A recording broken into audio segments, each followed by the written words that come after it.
કહું એ તમારી વાત પેલા દિમાગમાં ઉતાર લેવા. પહેલા તો કહીશ તમારી પાસે 4 જણા હોય, 5 જણા, 6 જણા, એમને તમારે કશું લેવા દેવાની, ફોન ઉઠાવવાનો. પછી આજે આપણો હાથ છે ને, આ હાથ એને આમ નહીં રાખવાનો, તમારા હાથને ઓમ આગો કરવાનો, આમ. તો ગાઈસ જય માતાજી બધાને. તો સ્વાગત છે તમારું આજના મારા એક નવા બ્લોગમાં. તો ગાઈસ તમારો ભાઈ મસ્ત રેડી થઈ ગયો છે, કેમ કે મારે જવાનું છે કંકોત્રી વેચવા. અને ફાઇનલી ગાઈસ આપણા ઘરે મંડપ વાળા આવી ગયા છે. મંડપ વાળા જોઈ લો. તો ગાઈસ ફાઇનલી આપણે મંડપ વાળા આવી ગયા છે, ટ્રેક્ટર ભરીને એમનો સામાન લઈને બધું. તો ગાઈસ મને એવું લાગે છે કે હવે આપણે કંકોત્રી વેચવાનું બંધ રહેશે. જોઈએ હવે શું થાય છે કે કેટલા કિલ્લાની વેચવાની બધી. તો ગાઈસ આપણે કંકોત્રી આવી ગયા છે, તો તમારા ભાઈ હવે નીકળી જશે કંકોત્રી વેચવા માટે. તો ગાઈસ આપણે હસું અને આ ઋતુ જો એમની મોજમાં પડ્યા છે, અને આપણા મંડપ વાળા આવી ગયા છે, જોઈ લો તમે. તો ગાઈસ ફાઇનલી તમારા ભાઈ હવે નીકળી ગયો છે કંકોત્રી લઈને અમારા ગામમાં વેચવા માટે. 4 કંકોત્રીઓ છે ગાઈસ, 4 આપણે વેચી દેવાની છે. તો પહેલા તો આપણે બાઇકની ચાવી લઈને આપણે નીકળી જઈએ. તો ગાઈસ ફાઇનલી હવે થેલીમાં લઈને આપણે નીકળી જઈએ આપણા ગામમાં વેચવા માટે. તો ગાઈસ ફાઇનલી તમારો ભાઈ વગવેલા ગામમાં રહેવા નીકળી ગયો છે કંકોત્રી વેચવા માટે. એટલે તમારો ભાઈ હવે જશે ફટાફટ કંકોત્રી વેચીને સીધું જવાનું છે આપણે દાવલ ગામમાં. તો ગાઈસ આપણે આતા ફૂઈના ઘરે, પણ અહીં ઘેર કોઈ છે નહીં, એટલે આપણે એક કાકીને આપી દેશે. આપણા ભાઈબંધે ઘર બતાવ્યું. શું નામ તારું? પ્રતિક. આપણા પ્રતિકભાઈ ઘર બતાવ્યું. હવે આપણે જઈએ બીજી જગ્યાએ.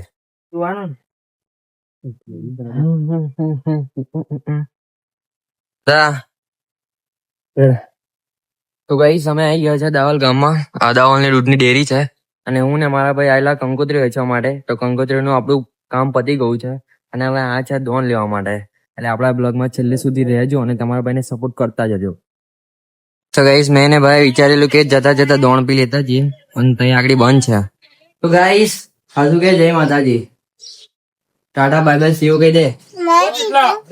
હા તો ગાઈસ હવે આપણે જવાનું છે ગેસ પુરાવા માટે બોરસદ. એટલે સીએનજી આવી ગયા છે આપડી. કેટલા બોટલા? 4 બોટલા છે ને? શું કેવા મંગાભાઈ, મજા? તો ગાઈસ ફાઇનલી હવે નીકળશે પપ્પાને બંને જણા, બે ભાઈઓ. શું કેવું હતું હે? તો ગાઈસ ફાઇનલી આપણે આ મસ્ત ચોક થઈ ગયો છે, અને આપણો મંડપ બી મસ્ત બંધાઈ ગયો છે. એટલે હજુ બાકી છે ખાલી એંગલો ને એવું બધું લગાવ્યું છે.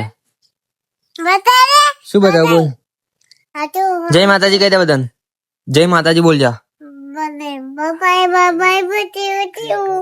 Tata bye bye, C you.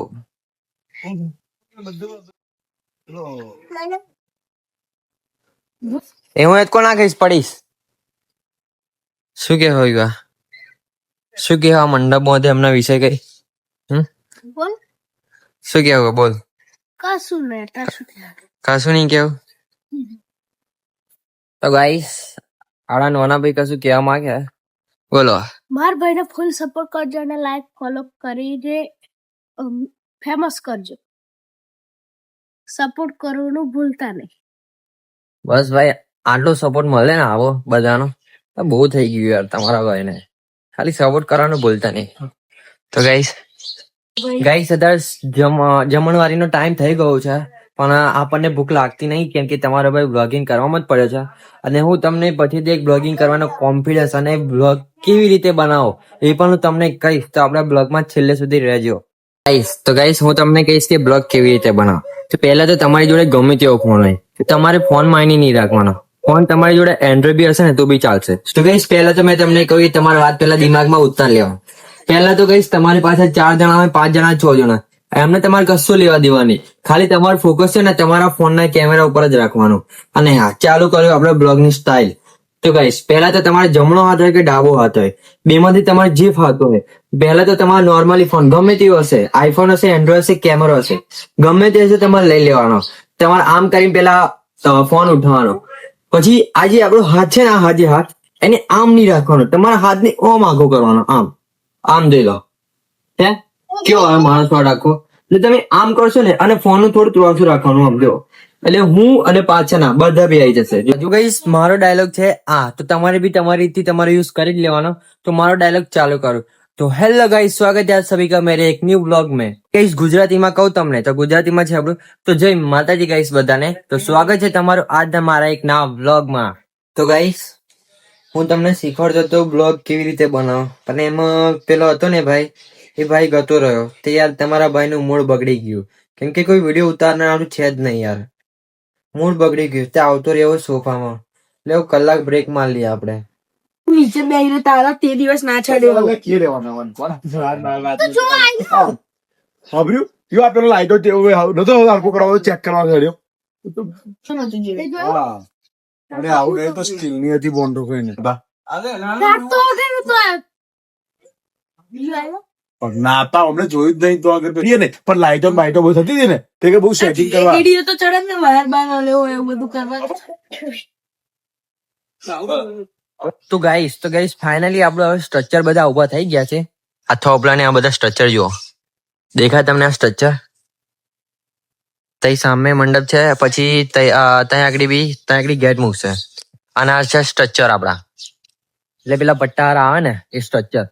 Guys મસ્ત આપણે ગેટની તૈયારી ચાલી રહી છે, જોઈ લો.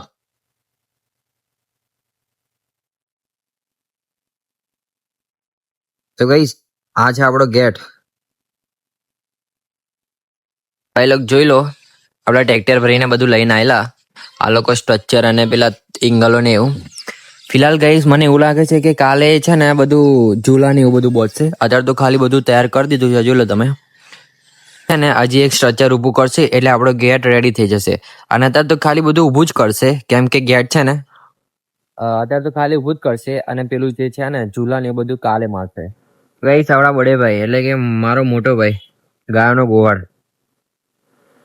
તો મારો ડાયલોગ છે આ, તો તમારે બી તમારીથી તમારો યુઝ કરી જ લેવાનો. તો મારો ડાયલોગ ચાલુ કરું. તો હેલો ગાઈસ, સ્વાગત है आप सभी का मेरे एक न्यू ब्लॉग में.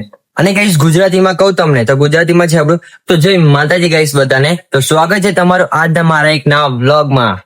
તો ગાઈસ હવે આપણે બ્લોગ આપણો અહીંયા જ સમાપ્ત કરીએ છીએ, કેમ કે સવારથી માંડીને સાંજ સુધી તમારે બધા બ્લોગિંગ કર્યું છે, એટલે આપણે હવે આપણો બ્લોગ બંધ કરીએ છીએ.